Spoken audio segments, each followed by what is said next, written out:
ഞാൻ താഹിറ സിദ്ദീഖ്, ഞാൻ തലശ്ശേരിയിൽ നിന്ന് വരുന്നു.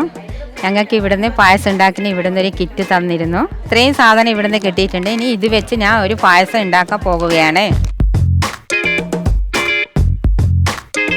ഞങ്ങൾക്ക് കിട്ടിയ സാധനങ്ങളിൽ ശർക്കര, പഴം, അവില്, അണ്ടിപ്പരിപ്പ്, ഏലക്കായ്, കോക്കനട്ട് പൊടി, മുന്തിരി, ഗീ, പാല്.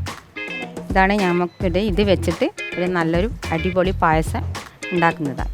ആദ്യം ഗീ ഒഴിച്ചു, എന്നിട്ട് അതിൽ പഴം മുറിച്ചത് ഇട്ട് നല്ലോണം വഴറ്റുന്നുണ്ട്. പഴം നല്ലോണം ഇട്ട് നല്ലോണം വഴറ്റി എടുക്കുന്നുണ്ട്. വഴറ്റി വരുന്നുണ്ട് നല്ലോണം. ഇത് ഗോൾഡൻ കളർ ആകുന്നവരെ നല്ലോണം ഇത് വഴറ്റുക. വഴറ്റി വരുന്നുണ്ട്. ഇത് പായസം നല്ല ഗോൾഡൻ കളറായി കോരി വെക്കുന്നുണ്ട്. ഇനി അടുത്തത് അണ്ടിപ്പരിപ്പ് വഴറ്റിയെടുക്കുന്നുണ്ട്. ഇനി കുറച്ച് കിസ്മിസ് ഇടുന്നുണ്ട് ഇതിൽ ഒരു പ്ലേറ്റിലേക്ക് മാറ്റുന്നുണ്ട്. ഇനി ഇതിൽ ഞാൻ അവൽ ഇടുന്നുണ്ട്. അവലിട്ട് നല്ലോണം വഴറ്റി വറുത്തെടുക്കുന്നുണ്ട്.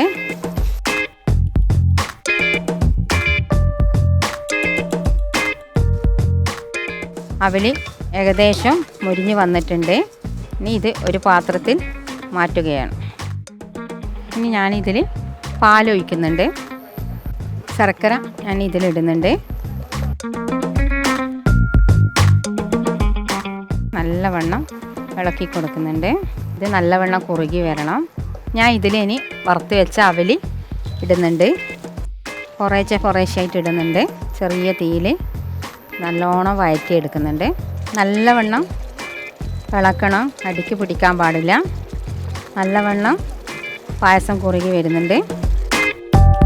ഇതായോ എങ്ങനെയാണ്? കഴിഞ്ഞു പായസം. ഓൾമോസ്റ്റ് ആയി അല്ലേ? അപ്പോൾ 1 മണിക്കൂറിൽ ഫാസ്റ്റായിട്ട് ചെയ്തത്. റെസിപ്പി ഈസി ആയിരുന്നു. ഈസി, എളുപ്പത്തിൽ ഒരു അരമണിക്കൂർ കൊണ്ട് ഉണ്ടാക്കുന്ന പായസം. എല്ലാ ഇൻഗ്രീഡിയൻസ് യൂസ് ചെയ്തു, എല്ലാം ചെയ്തു. ചിലർക്ക് എല്ലാം ചെയ്യാൻ തോന്നും, ചിലർക്ക് അല്ല. അത് വ്യത്യാസമുണ്ട്. ഈ പായസം പോലെയല്ല ആ പായസം. എല്ലാവരും ഡിഫറെൻ്റ് ആയിട്ടാണ് ചെയ്യുന്നത്. അതൊരു സന്തോഷം. ഞാൻ ഇതിൽ കുറച്ചും കൂടി പാലൊഴിക്കുന്നുണ്ട്. ഞാൻ പാലൊഴിച്ചു. നല്ലോണം ഇത് കുറുകി വഴറ്റി വെച്ച പഴം ഇതിലിടുന്നുണ്ട്. കുറച്ചും കൂടി പാലൊഴിക്കുന്നുണ്ട്. ഇനി ഇതിൽ ഞാൻ കുറച്ച് കോക്കനട്ട് പൗഡർ ഇടുന്നുണ്ട്. നല്ലോണം വഴറ്റിയെടുക്കുന്നുണ്ട്. ഏത്തക്ക പ്രഥമൻ റെഡിയായിക്കൊണ്ടിരിക്കുന്നുണ്ട്. ഞങ്ങളെ പായസം റെഡിയായി.